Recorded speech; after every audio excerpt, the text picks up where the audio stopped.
우리가 이제 흔히 관절염 하면은 잘들 알고 계시는 이제 퇴행성 관절염 하고요. 이제 오셔서 흔히 그 다음 얘기하시는 게 이제 류마티스 관절염 그 정도가 있고요. 근데 이제 그거 외에도 다친 후에 생기는 외상성 관절염도 있고 감염 후에 생기는 그런 감염성 관절염도 있습니다. 근데 오늘은 이제 크게 류마티스랑 퇴행성 관절염만 조금 비교해 드리면요. 일단 류마티스 관절염은 자가 면역 질환이라고 자기 몸에 대해서 면역 반응을 하는 질환입니다. 그래서 실제로는 어느 특정 한 군데에 발생하는 게 아니라요. 전신 질환, 몸 전체 모든 관절에서 발생하게 되고, 근데 이제 우리가 주로 많이 쓰는 손이나 무릎 쪽에 증상이 좀 더 많이 발생합니다.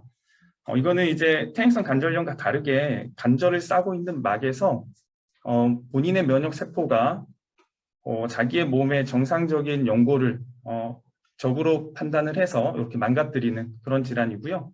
이렇게 보시는 것처럼 많이 진행이 되면 이렇게 변형이 퇴행성 관절염보다 훨씬 심하게 나타납니다. 거기에 비해서 퇴행성 관절염은요, 결국은 많이 써서 딸른 그런 관절염입니다. 그래서 연골의 퇴행성 변화가 생기고 관절이 통증이 오고 붓고 변형이 생기는 질환이고요.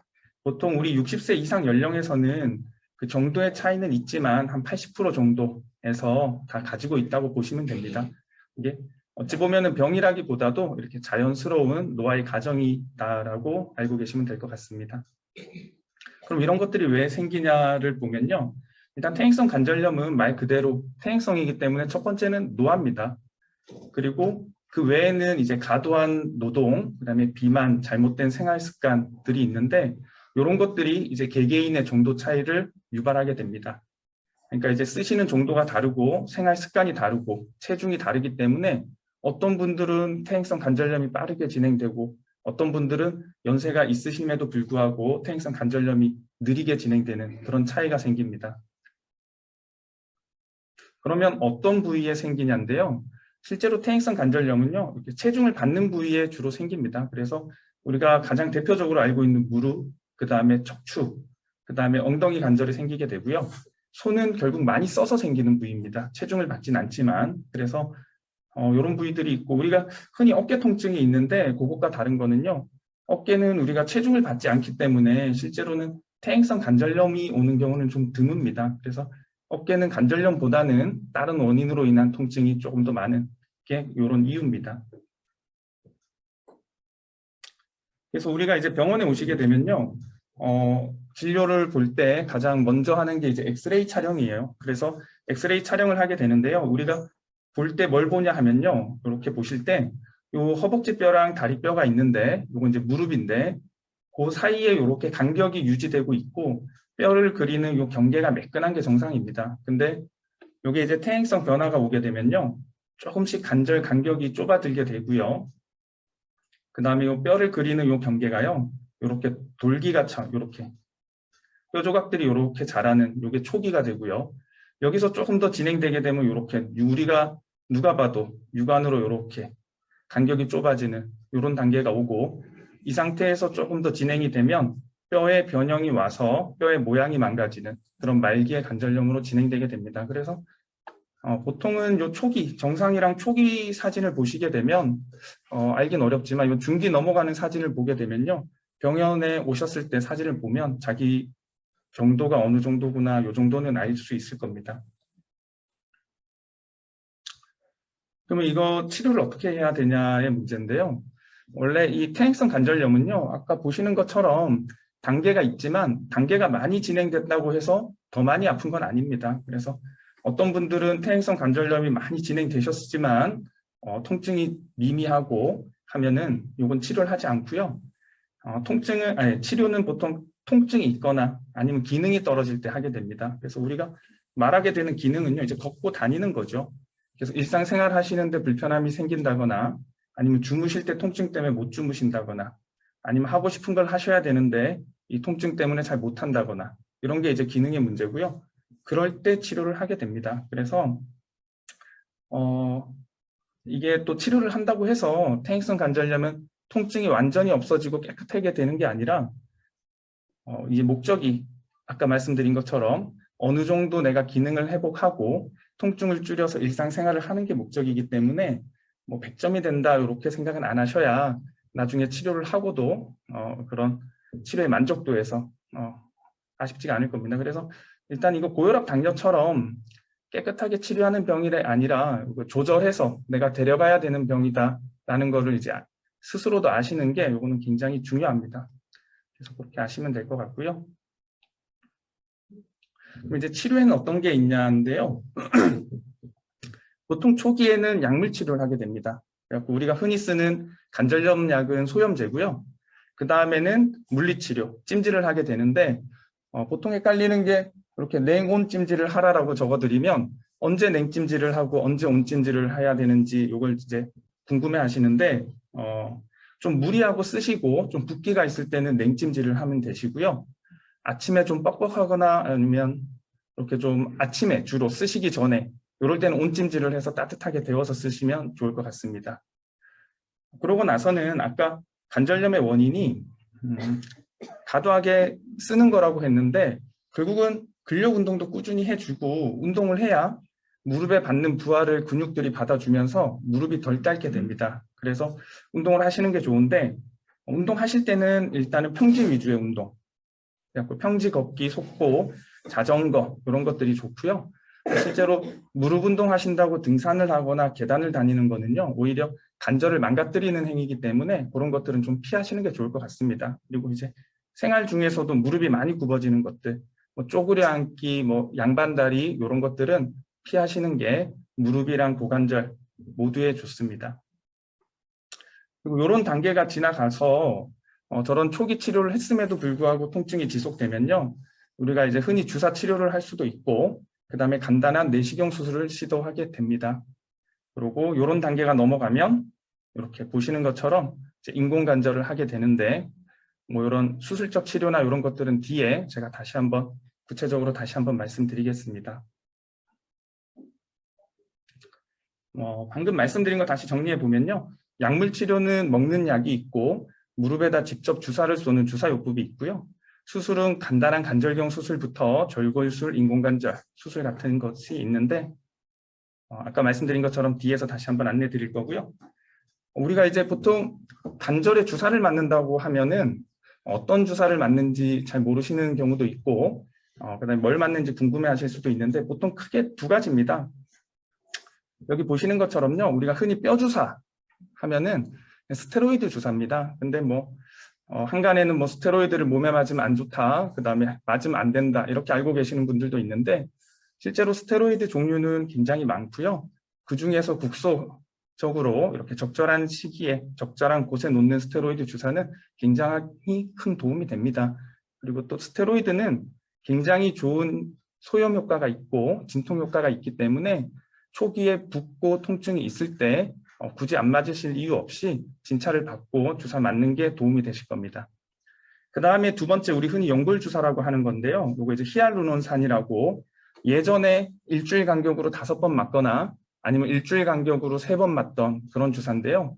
요즘은 이제 약이 좋아져서 일주일에 한 번, 그러니까 이제 5번, 3번 맞던 거를 6개월에 한 번 맞는 그런 주사가 있어서 그거 맞으셔도 굉장히 도움이 되는데 요거는 일단은 아까 말씀드린 스테로이드가 급성기의 통증을 줄이고 염증을 줄이는 것과 다르게 연골 영양제라고 생각하시면 됩니다. 그래서 연골에 이렇게 영양을 주고 그 다음에 윤활제 역할도 하고 그런 거를 해서 장기적 효과를 노리는 겁니다. 그래서 평소에 뭐 미리미리 맞는 주사, 뭐 붓거나 염증이 있어서 맞는 주사가 아닐 때는 이런 연골 영양제, 히알루론산 주사를 맞게 됩니다. 그래서 주사는 이렇게 크게 두 가지가 있고요.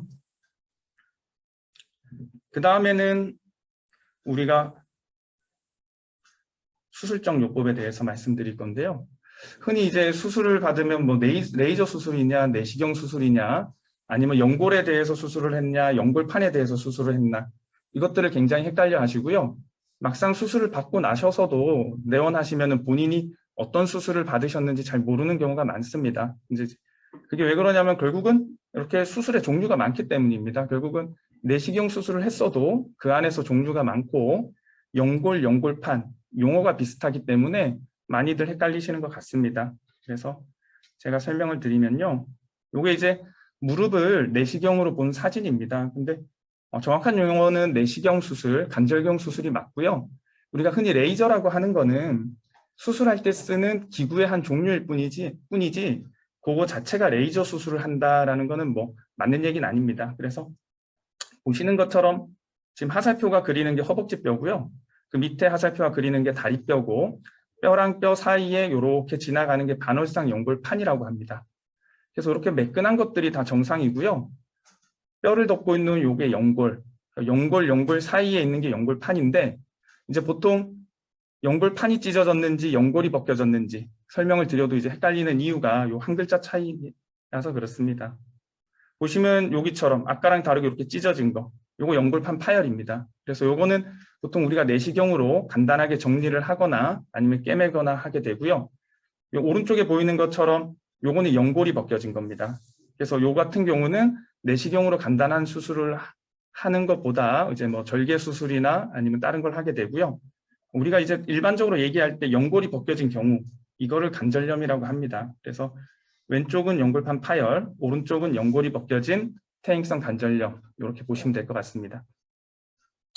실제로 이렇게 연골이 벗겨지면 회복이 잘 안 되고 회복이 된다 하더라도 오래 가지 않아서 벗겨지지 않게 관리를 잘 하는 게 우선이긴 한데 이렇게 벗겨진 경우에는 저희가 이제 지금 현재 하고 있는 방법으로는 이렇게 벗겨진 연골에다가 이렇게 구멍을 뚫어서요.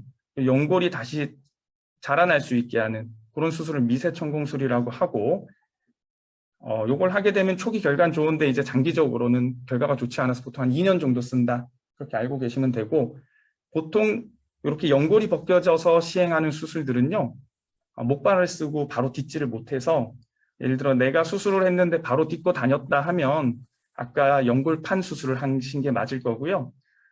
수술 후에 목발을 쓰고 뭐 안 딛고 다녔다 하면 이 연골 벗겨진 거에 대해서 아마 수술을 하셨을 겁니다. 그래서 그다음에 그거보다 큰 병변에 대해서는 이렇게 안 쓰는 부위에 연골을 떼다가 그 결손 부위에다가 이렇게 이식을 해주는 자가 골연골 이식술이라는 것도 있고요. 그다음에 요즘 많이 사용되고 있는 연골 결손 부위에 줄기세포를 이용해서 연골을 재생시키는 줄기세포 치료술도 있습니다.